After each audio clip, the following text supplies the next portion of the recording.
Hello. അപ്പോൾ ഇന്നത്തെ പുതിയൊരു വീഡിയോയിലേക്ക് എല്ലാവർക്കും സ്വാഗതം. ഇന്നിപ്പോൾ ഇതാ ഒരു ബ്രേക്ക്ഫാസ്റ്റ് വീഡിയോ ആയിട്ടാണ് വന്നിട്ടുള്ളത്. നല്ല ചൂടപ്പവും ചട്ടണിയും അതിൻ്റെ കൂടെ കഴിക്കാനായിട്ട് ഒരു സൈഡ് ഡിഷ് ഉണ്ടാക്കിയിട്ടുണ്ടായിരുന്നു. അതിൻ്റെ ഒരു കൂട്ട് കാണിച്ചു തരാം.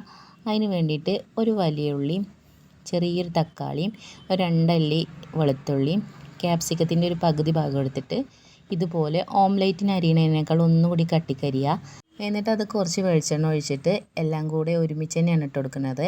എല്ലാം കൂടെ ഒരുമിച്ചിട്ടിട്ട് ഇതിൻ്റെ ഒരു പച്ച സ്മെല്ല് മാറി കിട്ടുന്നത് വരെ ഒന്ന് വാട്ടിയെടുക്കുക കേട്ടോ. ഈ ഒരു കൂട്ടാൻ ഞങ്ങൾ ഇടയ്ക്കൊക്കെ എപ്പോഴും ചപ്പാത്തിയുടെ കൂടെ കഴിക്കാനൊക്കെ ഉണ്ടാക്കാറുണ്ട് കേട്ടോ. ചപ്പാത്തീൻ്റെ കൂടെ ഇത് മാത്രം മതിയാവും. അപ്പോഴേ ഭയങ്കര ഒരു ടേസ്റ്റാണ് കേട്ടോ. ഇനിയിപ്പോൾ അത് നല്ലതുപോലെ ഒന്ന് വാടി വരട്ടെ. ആ ഒരു ടൈം കൊണ്ട് ഞാനിപ്പുറത്ത് അപ്പം ചുട്ടെടുക്കുന്നുണ്ട് കേട്ടോ. ഇന്നിപ്പോൾ ആ അപ്പാണ് ഉണ്ടാക്കുന്നത്. ആട്ടി വെച്ച മാവ് കുറച്ച് ബാലൻസ് ഫ്രിഡ്ജിലുണ്ടായിരുന്നു കേട്ടോ. അപ്പോൾ അത് ചുട്ടെടുക്കാൻ വിചാരിച്ചു. അങ്ങനെ അപ്പം നല്ലതുപോലെ ഒന്ന് വെന്ത് വരട്ടെ. ഇവിടെ ചായ കുടിക്കാനൊക്കെ ഒരു 9:30-10 മണിയൊക്കെ ആവും കേട്ടോ. ഇനിയിപ്പോൾ എത്ര നേരത്തെ തന്നെ നമ്മൾ ഉണ്ടാക്കി വെച്ചിട്ടുണ്ടെങ്കിലും ആ ഒരു ടൈം ആവും ചായ കുടിക്കാൻ. ഇതുപോലെ ദോശയൊക്കെ ഉണ്ടാക്കണമെന്നുണ്ടെങ്കിൽ ചൂടോട് കൂടെ തന്നെ അങ്ങനെ ഉണ്ടാക്കി കഴിക്കാറാണ് കേട്ടോ. ചപ്പാത്തി അങ്ങനെയൊക്കെയുള്ളത് കുറച്ച് നേരത്തെ ഉണ്ടാക്കി വെക്കും. ഇപ്പോൾ ഇതാ ഉള്ളിലൊക്കെ ഇതുപോലെ വെന്ത് വന്നിട്ടുണ്ട്. ഇത്രയും വെന്താൽ മതി കേട്ടോ. ഇനി ഇതിലേക്ക് കുറച്ച് മസാല ഇട്ട് കൊടുക്കുക.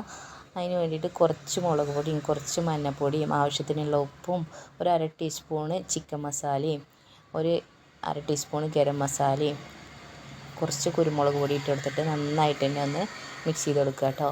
ഇതിലെല്ലാം മസാല പിടിക്കാൻ വേണ്ടിയിട്ട് കുറച്ച് വെള്ളം കൂടി ഒഴിച്ചിട്ട് നന്നായിട്ട് തന്നെ ഒന്ന് മിക്സ് ചെയ്തെടുക്കുക. ഇനി നമുക്കിതൊരു സൈഡിലേക്ക് മാറ്റി വെച്ചിട്ട് അതിലേക്ക് കുറച്ച് വെളിച്ചെണ്ണ ഒഴിച്ച് കൊടുത്തിട്ട് നമുക്കൊരു കോഴിമുട്ട ചിക്കി എടുക്കണം കേട്ടോ. ഞാനൊരു കോഴിമുട്ട എടുത്തിട്ട് കോഴിമുട്ടയുടെ എണ്ണം വാങ്ങിച്ചാൽ നമുക്ക് കൂട്ടാവുന്നതാണ് കേട്ടോ. ഈ കോഴിമുട്ട ഇതിൽ വരുമ്പോഴാണ് ഈ ഒരു ഡിഷിൻ്റെ ടേസ്റ്റ് നന്നായിട്ടുണ്ടാവുക കേട്ടോ. അപ്പോൾ കോഴിമുട്ടയിലേക്ക് കുറച്ച് ഉപ്പും കുറച്ച് കുരുമുളക് പൊടി ഇട്ടിട്ട് ഇതേപോലെ ഒന്ന് ചിക്കി എടുത്തിട്ട് നമുക്കെല്ലാം കൂടി ഒന്ന് യോജിപ്പിച്ചെടുക്കാം കേട്ടോ. നന്നായിട്ട് തന്നെ ഇതുപോലെ ഒന്ന് യോജിപ്പിച്ചെടുക്കുക. മസാലയ്ക്ക് എല്ലാ ഭാഗവും പിടിക്കണ വിധം പോലെ നന്നായിട്ടൊന്ന് യോജിപ്പിച്ചെടുത്തതിന് ശേഷം ഇനി നമ്മളിതിലേക്ക് ചേർത്ത് കൊടുക്കുന്നത് സോസാണ് കേട്ടോ. ടൊമാറ്റോ സോസ് കുറച്ച് ചേർത്ത് കൊടുക്കുക.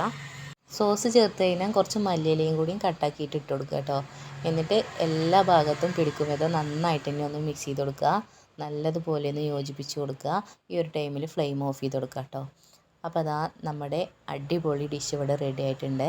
നിങ്ങളെ ഇടയ്ക്കൊക്കെ എപ്പോഴെങ്കിലും ഇതൊന്ന് ട്രൈ ചെയ്ത് നോക്കണം കേട്ടോ. ഒരു പ്രത്യേക ഒരു ടേസ്റ്റാണ്. ചപ്പാത്തിയുടെ കൂടെ നൂൽപുട്ടിൻ്റെ കൂടെയൊക്കെ കഴിക്കാൻ നല്ലൊരു രസമാണ്. അപ്പോൾ ഇനി അടുത്ത നല്ലൊരു വീഡിയോ ആയിട്ട് വരാം.